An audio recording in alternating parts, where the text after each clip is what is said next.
Mesdames, Messieurs, bonjour et bonsoir pour ceux qui nous regardent le soir. Aujourd'hui, vous allez apprendre à faire un texte en motion design de type pop art ou dans les années un petit peu funky comme ça. Donc c'est parti. On va pas traîner puisque c'est un petit peu long à mettre en place et donc je veux pas dépasser les 15-20 minutes. C'est parti donc. Là, vous voyez, on va apprendre à faire ce qu'on appelle du slow parent, c'est-à-dire du retard de mouvement dans les objets qui sont copiés, dans les instances. Ok, on fait new. Général. Et bien sûr le texte ici, je profite quand même parce que le texte je montre à la fin ça. Donc le texte ici, vous pouvez toujours changer et éditer votre texte. Et il reste éditable et il garde les couleurs funky. Hein. Alors, et ça marche pareil. Hein. Voilà. Super génial. Ok, c'est parti, new, général, on sauvegarde pas. Tac. Donc là j'ai un cube, je me mets dans la vue de dessus avec la touche 7 et je vais activer pour vous le panneau numérique Make Screencast pour que vous voyez ce que j'appuie à l'écran, comme ça. Par exemple la touche N pour faire apparaître ou disparaître mon petit panneau. Alors je me mets dans la vue de dessus et la caméra, je fais Alt R, Alt G, donc elle se positionne à l'origine, et je fais GZ, comme ça. Et d'ailleurs, je vais en profiter pour avancer un petit peu dans ma configuration, et ici, ça, moi je vais le sauvegarder dans File, dans Save As, non c'est pas Save As, hein. Il est où? Dans Default, Save Startup File, voilà, ici. Donc là, hop, File, Default, Save Startup File, voilà. Et ce que je veux aussi, je vais faire rapidement, c'est avoir deux panneaux animation et ne pas avoir la timeline ici qui est là. Cette timeline qui parfois est cachée par le bandeau window et parfois j'ai pas trop accès. Je vais la mettre en haut ici. Donc je crée, hop, avec ça se transforme en point comme ça. Je le mets ici. Ah, j'étais en grand là. Et je vais transformer ça en timeline. Voilà, ça c'est le premier panneau animation. Et ça donc, hop, je le ferme. Join Area. Donc on fait un clic du milieu et on fait joindre Area. Je vais tout de suite ici créer une deuxième fenêtre d'animation. Dupliquer donc. Tac. Et cette deuxième fenêtre d'animation ici, moi je la mets en courbe. Comme ça, j'ai pas besoin d'aller chercher à chaque fois. J'ai juste à passer ici. Non, c'est pas ça le raccourci, mais c'était bon. Bref, on a juste à. Tiens. Non. D'accord. Ok, je me rappelle plus du raccourci pour passer ici directement de l'un à l'autre.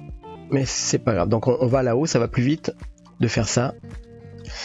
Et pareil, dans mon panneau shading, ici, je vais aussi ajouter rapidement une timeline, comme ça. Et je pourrais, comme ça, varier en fonction par rapport à mes matériaux. Donc là, on fait File, Défaut, Save Startup File. Donc, il vaut mieux l'avoir ici, le Save Startup File. Donc, on fait ça, Défaut, Save Startup File. Hop, j'ai pas validé. Et voilà. Donc maintenant quand je vais ouvrir, je serai comme ça. Donc là je regarde dans la vue caméra et si on veut reculer la caméra, là on va simplement changer la taille ici de la caméra photographique scale, de la taille donc de la caméra, de la couverture en fait. Si vous regardez ici dans la vue 3D, vous avez la couverture de la caméra. Ok. Donc la taille de notre cube là comme ça, notre départ comme ça. On va faire R. Contrôle, je maintiens le doigt sur le contrôle et je bouge un tout petit peu comme ça, ou alors on aurait pu faire R 45 degrés. Je vais déplacer GX comme ça et on va faire apparaître le texte dans ce sens-là. Donc là je vais mettre un texte qui va une ouverture. Donc je fais Shift A, j'ajoute un plane, S pour l'agrandir, il couvre la zone. Je fais R comme ça en biais, d'ailleurs je fais moins 45 degrés donc ici. Je fais G, Y, Y, et c'est dans le sens de local, enfin de l'objet local, hein. Donc c'était le sens comme ça, on va tourner. Donc je vais le mettre à peu près ici, vous voyez, à peu près égal ici et ici. G, Y, Y. Et je fais Shift D, G, Y, Y deux fois, et on bouge. jusqu'à ce que ça couvre. Donc là, on va dire que moi ce que je veux, c'est que ce soit fermé comme ça jusqu'à pendant 10 frames à peu près. Je rentre une clé ici, I, location, rotation et location, rotation, et ici I, rotation, location. Et ensuite je veux que ça s'ouvre à 20, donc très rapidement. Donc je fais G, Y, Y, hop, je le fais dépasser ici un petit peu, et je fais I, location, rotation, G, Y, Y, et je déplace ici, I, location, rotation. Ok, donc là pour l'instant rien de bien compliqué. Je vais ajouter ici Shift A mon plane en vue de face là. Et c'est ce plane là qui va faire le pop. Alors je vais le faire venir comme ça, il va cacher le texte au départ. Je vais le faire venir comme ça. Donc ici on va dire que le texte pop il va venir, il va s'agrandir à peu près à l'image, vous voyez, ça s'ouvre, ensuite allez 10 frames plus loin, donc à la frame 40, je fais I là-dessus, et je fais location, rotation et scale. Donc il va me rentrer une clé dans les trois, dans X, Y, Z, les rotations X, Y, Z et le scale. Et là maintenant, donc je vais aller juste avant, là, avant que ça s'ouvre, ici donc. Et là je fais S0. Et je rentre une clé, location, rotation, scale. Donc là, et là maintenant, je vais le faire aller jusqu'à 10 frames, comme ça il va rester identique. Donc j'appuie sur I, je rentre une clé encore. Vous voyez le trait en bas, ça symbolise le fait que ça n'a pas bougé. Il n'y a pas eu de mouvement ici. Donc là maintenant, jusqu'à à peu près à la frame 80, parce que ça, il faut que ça aille assez vite. Je fais une rotation comme ça de 180. Et je fais G dans les Y, dans les X pardon. Je le mets à l'extérieur ici. Et j'appuie sur I pour rentrer une clé en Rot Lock Scale. Donc là, donc il va faire ça et je veux que ça le fasse dans l'autre sens. Alors je vais enlever, je vais me remettre sur la clé. Vous voyez, ici avec les petits points. On se remet sur la clé et on fait R dans l'autre sens. Donc c'est moins R moins 360. Et je rentre la clé I. Donc là, on refait un effet. Voilà, là c'est bon. Alors si vous avez suivi, ça revient au même que de faire de là à moins 180 degrés. Parce que j'ai fait deux fois. J'ai fait une fois, je m'étais trompé dans l'autre sens. Et après, j'ai fait deux fois dans l'autre sens. Ok. Donc là, il va faire ça. Boum, boum. Il va partir. Et là, maintenant, on peut placer... On verra le texte tout à l'heure. Ok, donc là, on a tout ça. Le cube, je vais le mettre beaucoup plus bas pour pas qu'il soit à l'intérieur. Là, j'ai Z. Cette petite... Si maintenant je veux bouger, par exemple, je vais vous montrer. Si je veux bouger ça, et je vais faire G, Z, et je le déplace ici. Dès que je vais mettre en animation, hop, ça va repartir dans sa position initiale. Ce qui est normal, puisqu'on a rentré une clé. Je vais aller dans animation, vous allez voir. On a rentré une clé dans X, Y et Z. Là, j'ai le plane ici, le plan qui va s'ouvrir. Et je vais déployer ici, objet transform ici. Donc, je vérifie rapidement mon enregistrement. Bah tiens, j'en profite pour me décaler, comme ça vous allez mieux voir. Donc là, vous voyez, il y a objet transform que j'ai déplié de cet objet. Et là, vous avez X, Y, Z. Alors, je vais prendre Z et je vais faire X. Je vais faire la même chose ici avec ce plan. Je déplie, je prends Z, juste Z, hein, sinon vous allez tout effacer. Et je fais X. Et je prends la même chose avec ce petit plan. Voilà, le petit truc qui va rouler. Et je fais X location et je fais supprimer. À partir de maintenant, donc si je prends mes trois objets et je fais Shift D, G, Z, et je maintiens CTRL pour faire des petits pas comme ça de tac, égaux, quand ça va descendre, tac, tac, tac. Et je fais Shift D, je vais prendre les 4 maintenant. Shift D, G, Z, je maintiens CTRL 1, 2, comme ça il y en a 4. Et on va s'arrêter là. Alors, on peut en rajouter encore un autre. C'est plus joli avec 5 couleurs. Shift D, G, Z, CTRL, tac.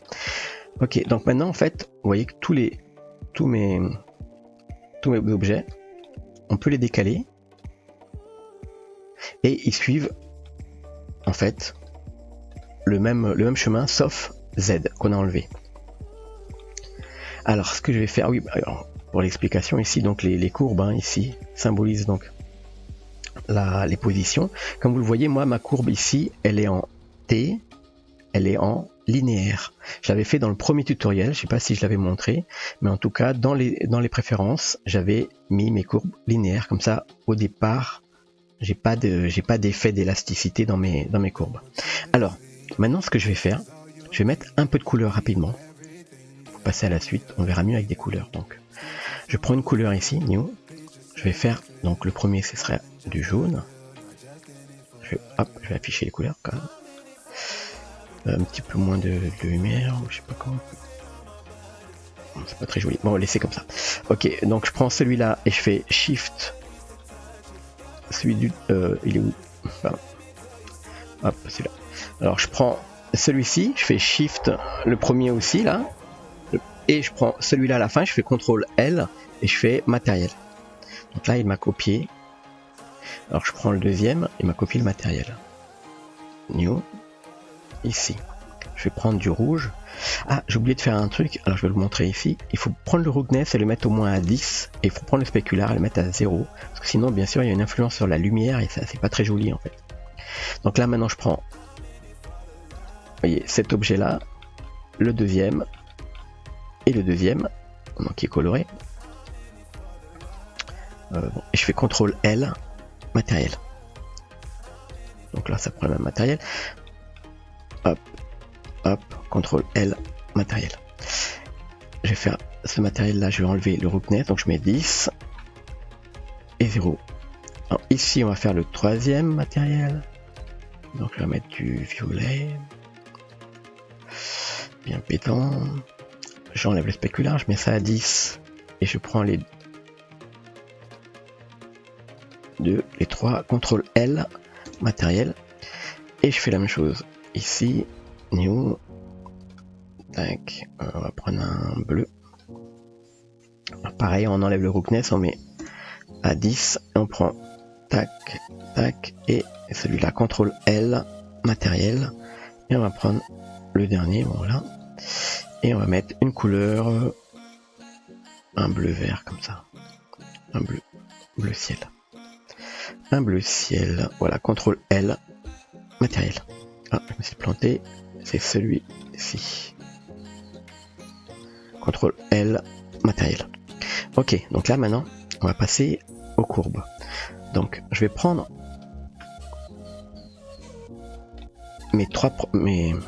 je vais sélectionner les trois premiers, donc celui qui est en jaune, ici.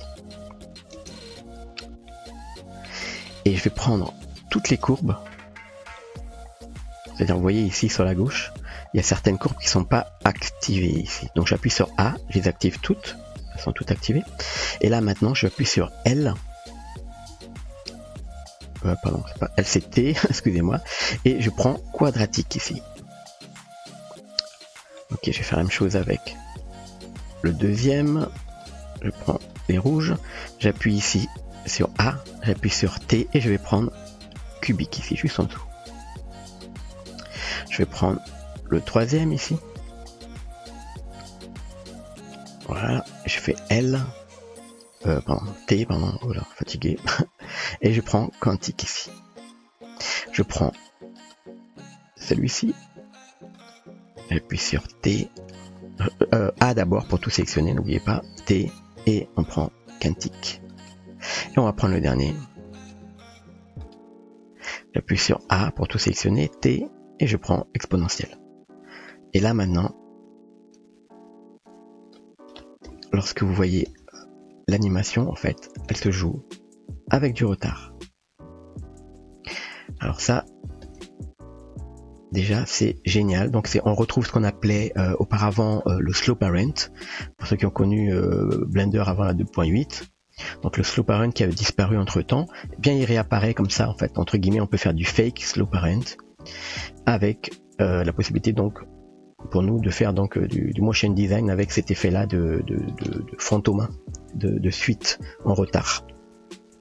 Voilà. Donc maintenant ici on va mettre un texte. Tac tac, je sais même plus où ils sont. Ben voilà, là texte, et on va le décaler donc soit à peu près ici pour le faire apparaître jusqu'à, ça va super vite, hop, ok, donc le texte on va le faire apparaître jusque là, donc je vais écrire, déjà je vais éditer avec tabulation, je vais écrire motion design, et là je vais aller dans le panneau texte ici, et si vous avez regardé, j'espère, le premier atelier, donc je montre comment paramétrer ici pour avoir des polices différentes. Alors si vous n'avez pas regardé, bien c'est très rapidement, je vais aller ici, vous allez dans édition, préférences, et dans file path, vous allez tout en bas là, vous avez file path, je vais agrandir, vous avez le file path, et ici vous avez font, ici vous devez aller sur le petit panneau pour chercher ces Windows Font, ou dans Mac c'est dans User Font. Ok, donc on va fermer. Hop, hop. Alors, on va mettre des couleurs ici.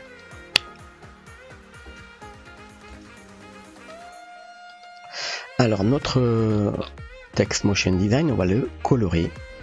Donc on va aller dans... Alors déjà je vais faire très rapidement ici l'apparition du texte parce que ça va vite. Donc là, hop, ici il va avoir apparu totalement. Donc ici je vais rentrer une clé, hop, vers le bas, donc GZ. Ok, je vais encore descendre GZ, le tout, pour que ça touche pas les panneaux une fois fermé ici. Hein. Ok, donc là, vue de dessus, donc là je vais faire, j'appuie sur I, je rentre une clé. À location seulement, c'est pas la peine de faire plus. Et là, quand le texte il apparaît, tac, ici, tout ça là, GX, il doit être à l'intérieur de ce cube. Donc j'appuie sur I, location. Hop, c'est à ce moment-là, pardon. Alors, vous voyez là la clé, là je vais juste déplacer tout ça, je fais B. Je fais 2 fois A, comme ça, pour désélectionner, j'appuie sur B, et je vais le déplacer GX, pour le mettre là. C'est au moment où ça... Ah oui, c'est pas le même tempo. Donc là, ce que je vais faire, je vais prendre le même tempo que ça, donc c'est une courbe en quadratix, comme ça. Voilà. Elle prend du retard au départ et ensuite, pam, elle apparaît.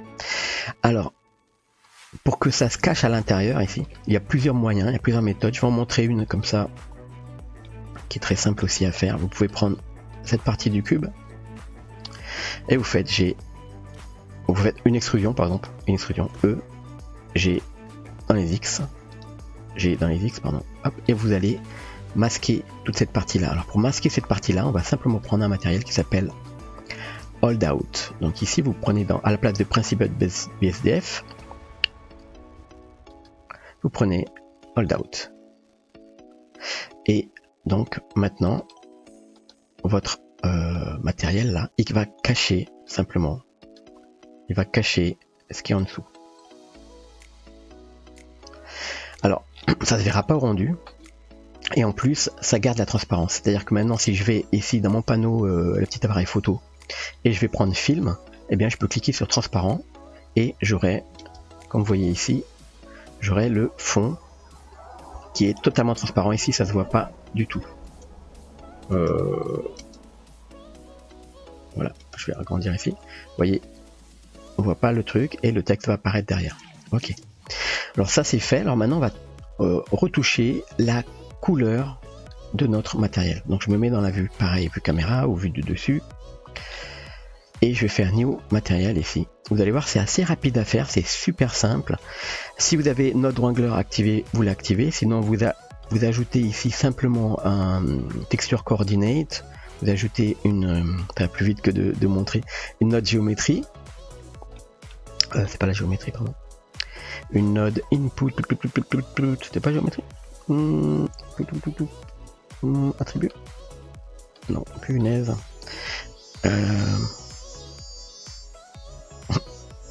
C'est pas géométrie. Super. Bon bah on fait CTRL T et comme ça on va découvrir ce que c'est comme note. C'est la note mapping. Ok, d'accord. Alors on va la retrouver la note mapping. Alors hop, vous tapez ici en recherche. Vous faites comme ça. Vous faites FN. Voilà, et pour moi c'est F2. Non, c'est pas comme ça. La recherche pour moi c'est comment déjà la recherche? F3. Ouais, F3. Donc là vous faites F3, vous tapez c'est quoi déjà, on avait vu tout à l'heure, mapping. F3 mapping. Mapping. Ok, donc c'est dans vector. Donc si jamais je fais une recherche ici à add, vous la trouverez dans vector et là mapping. Ok. Bon, alors vous reliez générer à vector. Et ensuite, vector, vous lui rajoutez un converteur, vous allez ajouter un color ramp, comme ça, tac, tac. Et ce color ramp, vous allez lui donner non pas un mélange linéaire, comme ça, de dégradé, mais vous allez lui donner un mélange en constant. Donc maintenant, je vais en ajouter d'autres. Si là, je prends une couleur, comme par exemple du jaune, bam, ici, le deuxième, bien coloré, du rouge, le troisième bien coloré, donc je monte ça à fond, hein, du rose, et je vais en ajouter un autre, hop, hop. Un bleu et un bleu ciel. Si maintenant je tourne ici ma map en rotation, comme ça, vous voyez, je vais faire un R, une rotation de 45 degrés, et ça se met bien droit, et je fais un décalage ici, donc pour que le départ commence avec la première lettre ici, et ensuite je fais un scale dans ce sens là, j'agrandis donc pour que apparaisse le bleu ciel. Alors je vais prendre le G et le N comme ça, ou plutôt le IN, voilà, en bleu ciel, et ensuite vous jouez ici sur les petits potards pour arranger M jaune, on, voilà, on et in, je les sépare comme ça, on et in, et le D, hop, et ici le et des, je vais le laisser, voilà. Ok, donc là vous avez votre texte, et pareil pour le texte, on va enlever ici roughness et on va enlever specular. Donc pour que au rendu on ait un truc assez sympa, assez pétant, on va prendre une lumière ici, la light qui a par défaut, on peut aller la chercher ici, donc je vais zoomer dessus, on peut aller la chercher dans l'outliner, light, normalement elle est placée juste à côté, juste au début là, et là à la place de bien sûr cette lumière là vous mettez un sun, alors c'est hyper pétant, et vous allez baisser par exemple à 10, ça passe bien, on peut mettre peut-être 20, ouais, 20 ça passe bien aussi, et vous allez enlever les ombres, ou alors on peut les laisser, hein, ça dépend comment vous voyez votre, alors là c'est déjà la fin, et je vais réduire ici l'animation, vous voyez que c'est pratique de l'avoir ici, hein. Hop, on va réduire l'animation ici à hop, à 100, 108.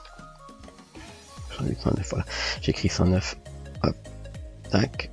Et là, on va s'occuper maintenant de la vitesse. Alors, déjà, lorsqu'on est en animation ici, vous voyez, et en... Ah bah c'est dans le playback, ici. Vous allez dans le playback ici, et dans le playback ici, il y a marqué no synchro. Nous, on va prendre audio, vidéo synchro, ou alors frame dropping, qui va sauter certaines images pour avoir un temps réel de l'animation. Alors, le premier là, le jaune, comme il est pas assez pop, donc ce que je fais, c'est que je prends les deux premiers, enfin la première animation là, c'était le scale, hein, ici. Donc je prends les deux premiers, je fais T, et je prends bounce. Et comme ça, on aura un bounce, boom. Comme ça, c'est déjà plus rigolo. Et là, le design, il arrive il est pas assez rapide, donc ce que je vais faire, c'est que je vais le commencer ici. Ou alors ici. Là où c'est encore caché, ici par le bleu. Donc je prends ça, je fais GX, je décale. Et comme ça, il va aller super vite. Et on va le faire se décaler GX un petit peu avant. Et on va le comprimer dans le temps, SX ici. Voilà, et on va le décaler, hop, X. On peut le décaler dans le temps ici. Hein. Voilà, hop. C'est pas mal. Ok. Et voilà. Alors, maintenant il ne nous reste plus qu'à exporter. Et on a terminé notre tuto. Alors si vous voulez enlever les ombres, c'est super simple, hein. Vous allez dans la lampe et vous cliquez sur l'ampoule ici et vous cliquez sur enlever les shadows, là ici vous cliquez sur l'ombre. C'est tout pour aujourd'hui, j'espère que cet atelier vous a plu. En attendant, je vous donne rendez-vous pour le prochain atelier de Motion Design et j'espère que vous allez vous abonner à cette chaîne qui est super géniale. Vous trouverez également d'autres ateliers, entre autres Bob et Gary, le petit Buddy 3000, le petit robot, etc. Vous apprendrez la modélisation mécanique, vous apprendrez le texturing, vous apprendrez énormément de choses avec toutes les playlists qui ont été créées à cet effet. Voilà, à la prochaine et bon blend à tous.